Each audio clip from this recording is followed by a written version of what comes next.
తమిళనాడు ప్రభుత్వం ఇచ్చిన యాడ్ ఇప్పుడు దేశవ్యాప్తంగా చర్చనీయాంశమైంది. తమిళనాడులోని కులశేఖర పట్టణంలో భారత అంతరిక్ష పరిశోధన సంస్థ ఇస్రో ఏర్పాటు చేసిన సెకండ్ లాంచ్ ప్యాడ్ కు సంబంధించి దినపత్రికల్లో ఇచ్చిన ప్రకటన రాజకీయంగా చిచ్చురేపింది. ఆ యాడ్ లో ఓవైపు ప్రధాని మోదీ, మరోవైపు సీఎం స్టాలిన్ మధ్యలో ఇస్రో రాకెట్ ఉంది. అయితే ఈ రాకెట్ పై చైనా జెండా ఉండడం వివాదానికి కారణమైంది.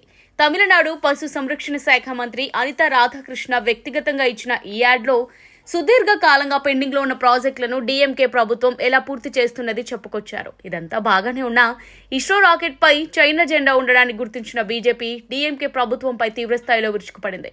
ప్రధాని నరేంద్ర మోదీ సైతం తీవ్రంగా స్పందించారు. డీఎంకే ప్రభుత్వం పనిచేయకుండా తప్పుడు క్రెడిట్ మాత్రం తీసుకుంటుందని సెటరికల్ కామెంట్స్ చేశారు. కేంద్ర పథకాలపై రాష్ట్ర స్టిక్కర్లను అంటించుకుంటున్నారని, ఇప్పుడు ఏకంగా పరిధులు దాటేశారని ఆగ్రహం వ్యక్తం చేశారు. ఇస్రో లాంచ్ ప్యాడ్ క్రెడిట్ తీసుకునేందుకు ఏకంగా చైనా స్టిక్కర్స్ అంటించారని మండిపడ్డారు.